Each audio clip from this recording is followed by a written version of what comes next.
sleepers and then players to avoid like the plague. Um, Odell. Starting with Odell Beckham Jr. let's go over the players to avoid. For me, yeah, Odell. We alluded to this earlier when I talked about some of my flex players. Tampa Bay wide receivers. Mike Evans might be the exception, but Chris Godwin certainly is not. No. Chris Godwin last year, not only does he have injury concern, but he also has the drop concern, which he was showing last year. Fumbles. And then also, um, these are the worst quarterbacks that they've ever had throw to them. Jameis Winston, nowhere. They're not in the same echelons. Jameis Winston, Baker Mayfield, Kyle Trask. I would avoid all Tampa Bay receivers like the plague because this is going to be one of the worst offenses in the league. Also, while we're in the same boat, I just wouldn't take the risk on Terry McLaurin. Terry McLaurin's a very nice receiver, but like Washington just I don't when it comes to the draft for me, it's like trying to like minimize high risk players. And Terry McLaurin, he could be a wide receiver. He could be somewhere in like the tier 3 or 4, but also at the same time, he could also just burn you. And Yeah. he's going to be too high in the draft for you to like take the risk on. Let the Commanders fan take a risk on him. And then honestly, I did put Christian Kirk in this just because depending on where he's ranked, which they have him as 30, which is a little bit low. But for people who had him last year, who were high on him because of how well he performed, Yeah. he will take a step back with Calvin Ridley. Calvin Ridley will be the number one. You forgot someone on your list. Gabe Davis. Oh, well, Gabe Davis you shouldn't avoid him. You should just ignore him completely. Gabe Davis, wherever he's going, he's probably going in the 8th round. Yeah. Avoid him like the plague. Don't even draft him, quite honestly. Let somebody else draft him. Let them get the 5 points, 3 points, 6 points games. Sure, you're going to miss when 2 games out of the season he gets 40. Just know that it's just a fluke. Yeah, it's just a fluke there, especially in those games where he's gonna have some monster games, and that's okay. Mm, But for my list, gonna go with some guys that I'm extremely cautious about going into this year. And when I factor in eliminating risk, like you said, I think of the quarterback situation. I think of who else on that team is getting targets and the type of coach. Is this a team that primarily is more interested in running the football and how many people are there eating out of their mouths there? So it's like running backs. We have a hard time taking Patriots running backs just because of the way Bill Belichick operates. So that's like a red flag you could translate to receivers, where you have a coach that kind of rotates based on game to game. So you have to be aware of that. But you also have to be aware of age and injury. So that's why at the top of my list is Keenan Allen. Keenan mm. Allen is someone I'm very nervous to take. If I take him, he's someone I definitely wouldn't rely on. He's a year older. Besides 1 year, he's pretty much been injured every single year for the past 6 seasons. So Keenan Allen is definitely someone who people rely on in the past. Shout out to Devin. I know you love him. He's your boy. Probably have a. Do you have a Keenan Allen wide receiver? Let us know in the comments, Devin. But he's just someone you have to be careful about. Cooper Cup. I know you're really high on Stenson Bennett. I know you're the leader of the Stenson Bennett Discord and fan club. Matthew Stafford's elbow is a concern. Stenson Bennett is a concern. Who is going to be throwing this guy the ball? He also got hurt towards the end of last season. So he's definitely someone who I think is someone's going to take him really high, and you can find talent that's comparable. So when you talk about mitigating risk, it's not necessarily just whether or not you should draft the player. It's where other people are going to take him in the draft and where you can benefit by, again, taking a rookie wide receiver later in the draft who could pop off.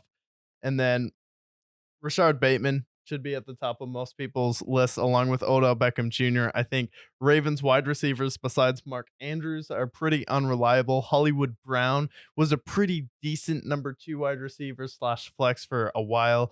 Maybe if you're in one of those crazy 12 to 15 team leagues, he could be your number 1 wide receiver with Lamar, but I think he's definitely someone that people worry about. And then it's the final year probably for Tyler Lockett. I think a lot of people still see the name Tyler Lockett and they're like, "You know what? Tyler Lockett in the past has had some good games for me. I can keep him on my bench. He can be a reliable player, but have Jackson Smith and Jigba, DK Metcalf, Geno Smith. have Kenneth Walker at running back, drafted another running back this season. I think we're starting to see a new chapter in Seattle, and this is also a shout out to how amazing Tyler Lockett and underrated he's been in, but this is the final chapter of his story in the NFL, and he's had an amazing career. So no disrespect to him. Yeah, you know what he kind of reminds me of this year? He reminds me of Adam Thielen last year, Yeah. where it's kind of obvious, they drafted a wide receiver. They're probably going to move on from him, but remarkable fantasy player. I think this is like year 8 now for him.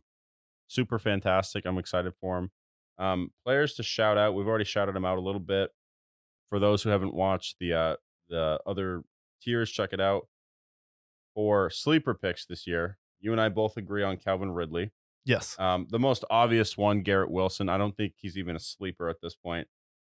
Jordan Addison out of Minnesota, I highly recommend. Christian Watson will be super solid. I'm super excited for one of the Kansas City wide receivers. It's unknown who it will be. My bet is on Sky Moore. I think Sky Moore is going to be a really solid bet. You could probably get him in like the ninth or 10th round. Yeah. Kadarius Tony, one of those two guys. Kadarius Tony worries me with his injuries, but I think if he's full effect, he'll be monstrous. I think Jerry Judy could be a solid sleeper pick as well. Jackson Smith and Jigba, obviously, we talked about him. Yes.